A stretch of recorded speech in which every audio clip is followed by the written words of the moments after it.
Humble beginnings to rubbing shoulders with presidents, celebrities, and sports figures, and becoming one of the richest persons in the country. His legacy changed the face of Grand Rapids and left a family which continues his philanthropy. Because when one man achieves, the other man says, if he can do it, I can do it. And each one feeds on the other. In fact, each one encourages, by his performance, the next guy to reach higher.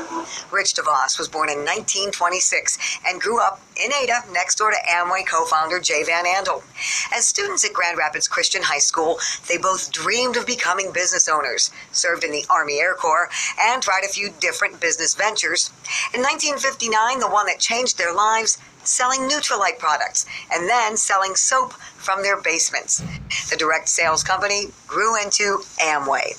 As the company thrived, making billions, DeVos gave back to the community, investing millions into downtown Grand Rapids. In the late 70s, that help came just in time for the city. Well, this town was very quietly going down the tube in many ways. For help, Rich and Jay tried to turn to outsiders, to hotel chains and airlines. There was no interest. We got turned down on all those deals. Jay and I began to talk about how we were going to, what was going to happen in this town. What happened? The $60 million renovation of the Patland Hotel and the addition of a 29-story hotel tower to create the Amway Grand Plaza Hotel, a new convention center, performance hall, and Amway's last major project, another world-class hotel, the JW Marriott. In between giving money to local universities and countless charities and supporting the merger of Butterworth and Blodgett hospitals, and with his wife Helen making the major donation for the Helen DeVos Children's Hospital. DeVos was a powerful speaker promoting Amway's compassionate capitalism around the world. In an Amway speech, he said that the company's goal should be to make the lonely and frustrated and scared have that sense of hope and security. My business is building people up.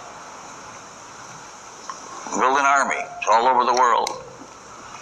Tens of millions of people who bought into this idea. There were controversies along the way. The company was fined $25 million by Canada for customs violations. There were overzealous distributors not following the rules, and a persistent allegation by some that Amway was a pyramid scheme. DeVos suffered a stroke in 2012. Before that, heart problems led to a heart transplant. I worried a little bit when I was waiting for a new heart, whether I'd ever get one, because we were almost at the end of my old hearts are keeping going, so a matter of days or weeks, they said. He received that new heart in 1997. DeVos became a major donor to the Republican Party. There were family-owned local sports teams, and he was the owner of the NBA's Orlando Magic. He wrote several books, the last one in 2014 called Simply Rich, Life and Lessons from the co-founder of Amway. For the city of Grand Rapids, Rich DeVos and Jay Van Andel weren't its only benefactors, but they showed the way for others and for the second and third generation family members who followed. DeVos's grandson, Rick, with the family backing, created Art Prize. And it would be fair to say Rich DeVos left Grand Rapids a much more shining city instead of just another fading Midwestern town, reflecting how deeply he felt about West Michigan.